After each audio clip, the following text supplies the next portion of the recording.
Welcome to That's Good Sports. I'm Brandon. I have been up for days reviewing every single team's best and worst move this offseason. Perna.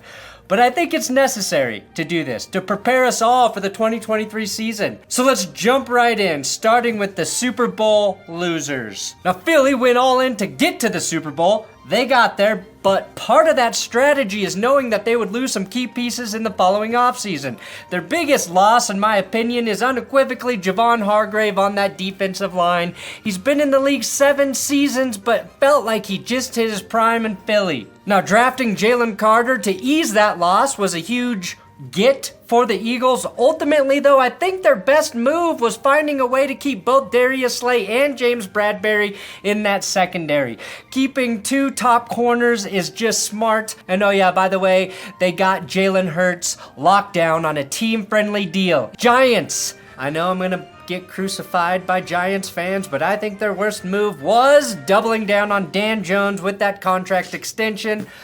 This was the safe move that might end up capping their ceiling as a contender in the NFC. And trust me, Giants fans, ultimately it's a good thing if I think that's your worst move. The best move, maybe swapping out Kenny Golladay for receiver Paris Campbell, a guy who showed a lot of promise in Indy last year in a terrible QB situation, also gives that offense a desperately needed jolt. Quickly, I just want to thank everybody who continues to support this channel, who has supported this channel from the beginning. I appreciate all of the eyeballs, the clicks, the likes, the shares. You guys are fucking awesome.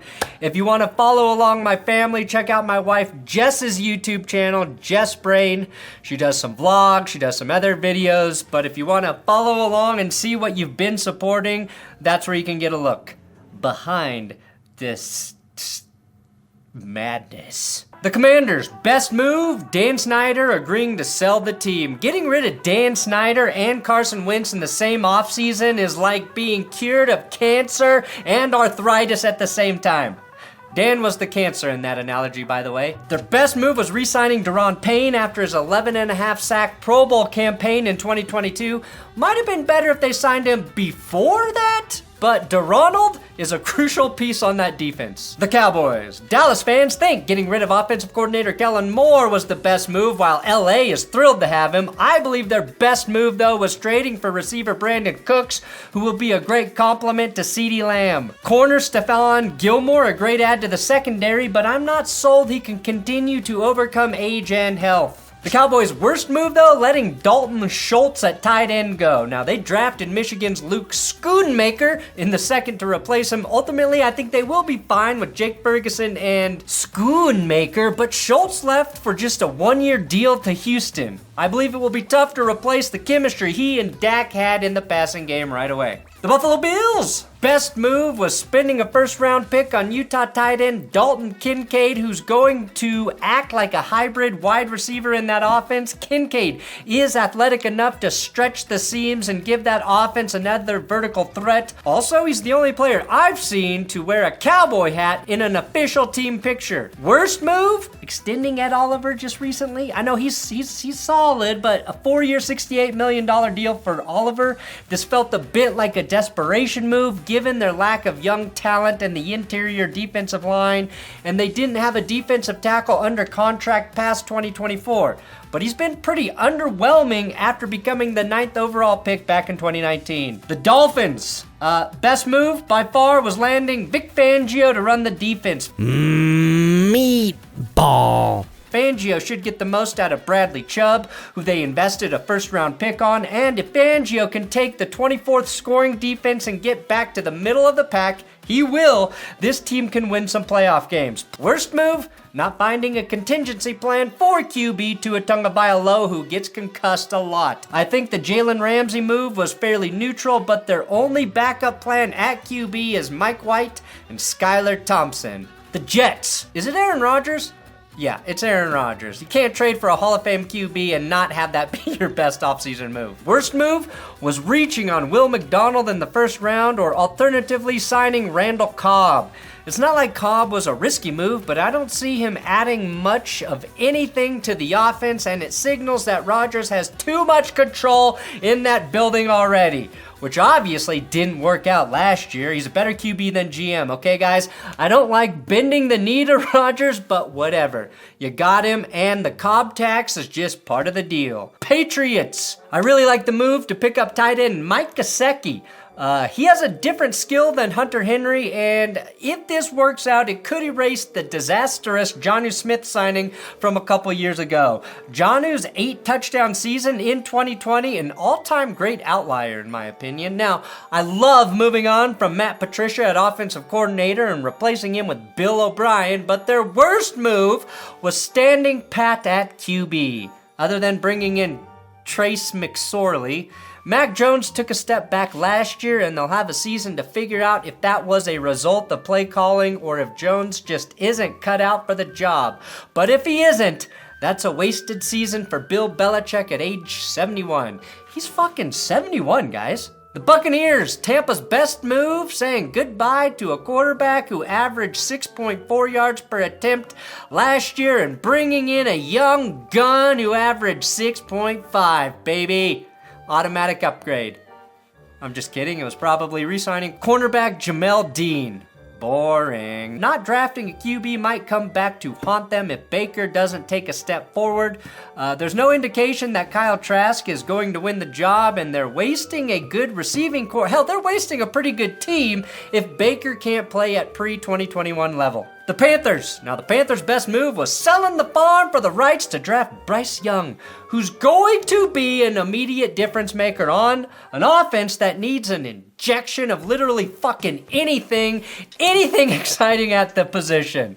Now, I love the pairing with Frank Reich, and I love the aggressive approach to change a franchise that's been in neutral for half a decade. If it works out, we can say this was the offseason the Panthers made all the Reich moves and then get canceled for it. Now, I didn't love signing tight end Hayden Hurst. He's 29 years old, coming off a surgery, and they gave him a 3-year deal. I also think they're pretty thin at wide receiver, even after bringing in Adam Thielen and DJ Chark. The Saints, their best move was Derek Carr.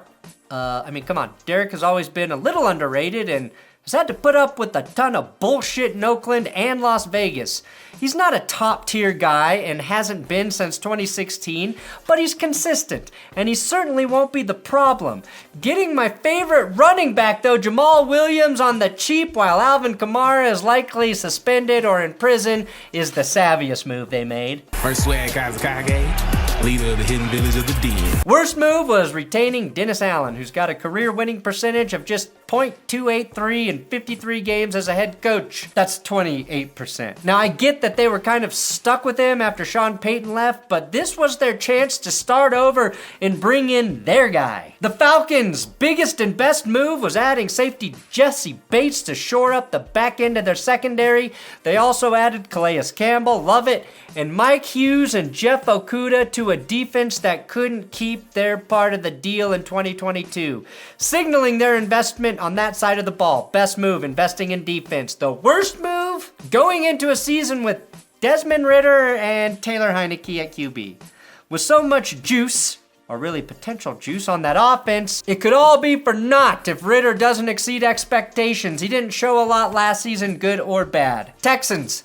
I love the massive swing they took early in the draft, taking CJ Stroud, trading back up, and getting Will Anderson a pick later. I always like ballsy moves. Now, that could come back to bite them if they suck again and they miss out on Caleb Williams, but I have faith that Stroud's floor is so high that will not be a problem. The Texans signed 18 vets to 1-year contracts again this offseason, further proving that Nick Caserio doesn't just look weird, he has a weird approach to football and probably a bad approach to team building. This is a team that should go all in on youth, and they're building a team with an 8-9 ceiling. Colts, the best move was probably Jim Irsay getting past his weird infatuation with Jeff Saturday as a head coach and opting for a young offensive mind in Shane Steichen. But you have to love a team who's been using stopgaps at quarterback, finally ponying up and adding a high ceiling player at the position. But enough about Gardner Minshew. The problem there is I don't totally trust that offensive line to give Anthony Richardson enough time to be effective right away. Now, Bernard Raymond is a question mark at tackle, and all they did for insurance was draft 4th-round rookie Blake Freeland. So worst, not upgrading that line enough. Jaguars. For the Jags, just putting another offseason in between them and Urban Meyer will always be their best move, but I really like getting Calvin Ridley in the building and waiting out his suspension from last year. Pair him with Christian Kirk, and I love the speed and dynamicness that he adds. They're set at quarterback, but with a ton of cap space at their disposal, it seems a little silly they haven't extended or found a way to make tight end Evan Ingram happy yet. I think they will, but he had his best season since being a rookie for the Giants in 2017 with a catch percentage of 74.5, which was actually better than Travis Kelce last year. The Titans. Worst move is not committing to a single philosophy. Are they rebuilding? You might think so after drafting Will Levis and saying goodbye to Taylor Lewan, Bud Dupree, Robert Woods, and Zach Cunningham. But they hung on to Ryan Tannehill, Derrick Henry, and Kevin Byard.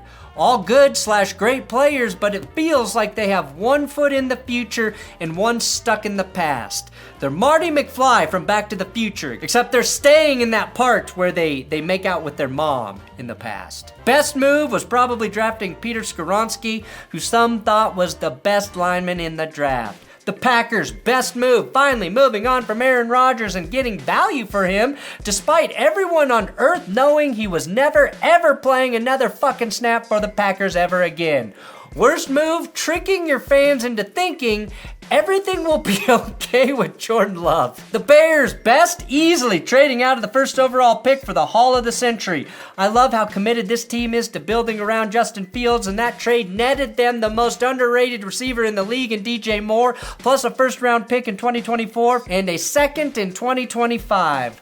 There wasn't a true worst move for the Bears, but I will say they paid a lot for linebacker Tremaine Edmonds. They did get a steal, though, for TJ Edwards, so it probably balances out, but if I gotta pick one thing, it's probably a little bit of an overspend on Edwards. The Lions. Their best move was retooling their entire secondary via free agency, adding 3 good players in CJ Gardner-Johnson, Cam Sutton, and Emmanuel Mosley, plus moving up in the second to draft a first-round talent and safety Brian Branch. That should be the most improved unit in the league, because the bar was really low. Worst move, losing both Jamal Williams and DeAndre Swift. Now I get swiftly trading Swift after drafting Jahmyr Gibbs. Apples to apples, I think that's an upgrade for Detroit, but not retaining Jamal after he surpassed Barry Sanders in rushing TDs just to pay David Montgomery more is weird. Williams and Gibbs would have been the best tandem in the NFL is what I'm saying. Vikings' best move was landing Brian Flores as their defensive coordinator. Worst move? Not paying one of the few really good defenders you had on the roster in defensive tackle Dalvin Tomlinson. He would have been a great piece for Flores to work with. Steelers' best move had to be moving up in the draft to get tackle Broderick Jones. That line has to get better, and maybe Pickett will have more time to throw, and Najee Harris will average more than 3.8 yards per rush behind Jones. Worst move? Nitpicking here, and as much as I love Pat Pete, I think getting older at the corner position while letting Cameron Sutton go was a bit of a downgrade. The Ravens' best move was finally getting a contract extension done for Lamar Jackson. Thank the Eagles for doing all the work with that Jalen Hurts deal. Worst? Signing Odell Beckham Jr. for $15 million. I love the Zay Flowers draft pick, but I think OBJ is done. And with patience, maybe you could have had DeAndre Hopkins. Browns' best move was not paying a sex offender this offseason. Well, I mean, technically you kind of still did. A new one. Best move was trading for Jets receiver Elijah Moore. This was close because Dalvin Tomlinson on the D-line was a great get.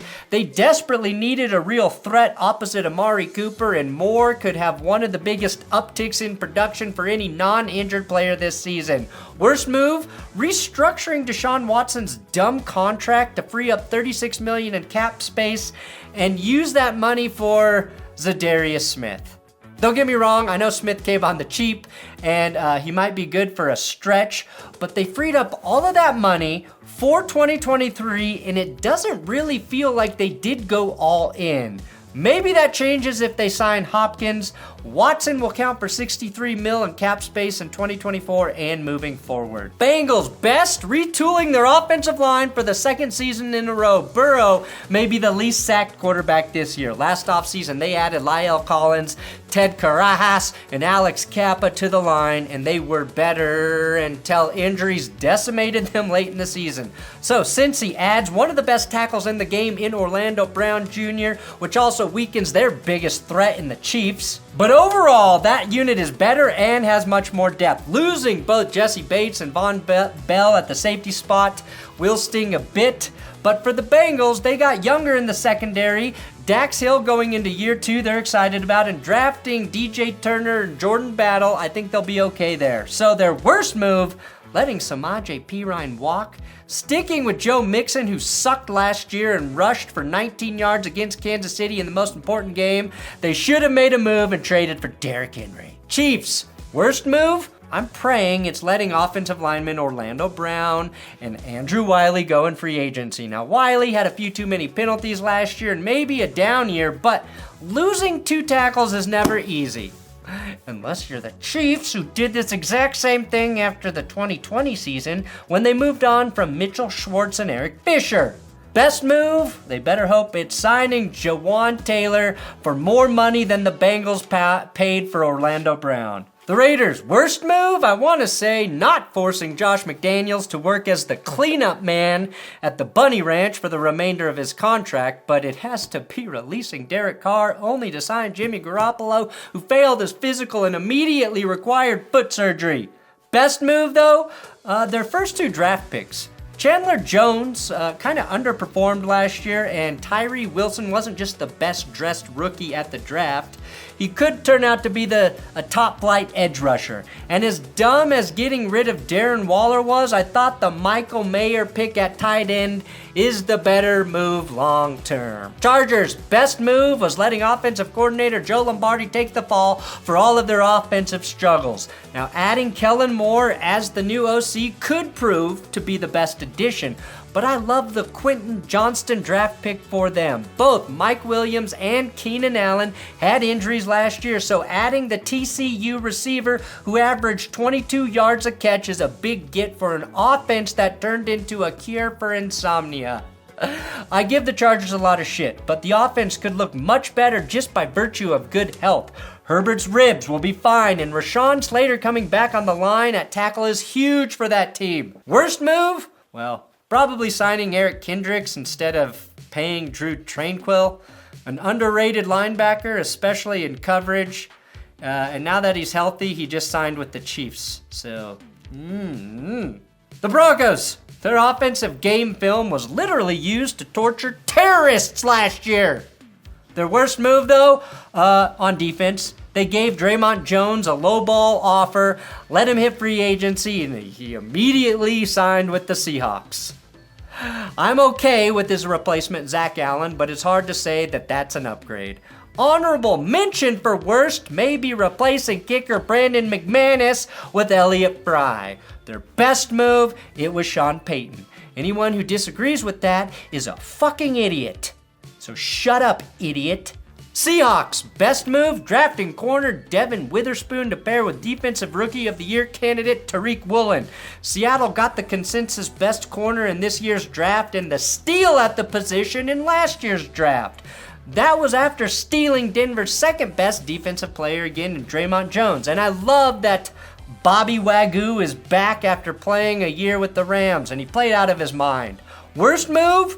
None. They did nothing wrong, and they will be fine forever. Rams, best move, allowing Matthew Stafford and Cooper Kupp to just get healthy. Releasing and trading everyone for their rebuild, committing to that, and having the youngest roster in the league heading into the season. Worst? Having the best defensive player on earth on your defense in Aaron Donald and literally not another single player I have ever heard of. Trust the process. Cardinals. Best move was trading out of the number 3 overall spot and acquiring draft picks for the future. Other than that, they did nothing. I did an entire video about how god-awful their offseason has been. Shut up, Cardinals. The 49ers' best move was easily acquiring defensive lineman Javon Hargrave. He and Nick Bosa are going to be on the Von Miller, Derek Wolfe level this year for their pass rush. Their worst move, probably letting corner Emmanuel Mosley go in free agency, making their secondary depth extra shaky for like the 6th straight year. I also didn't like that they didn't use any of their 600 third-round comp picks to package and try and move up in the draft.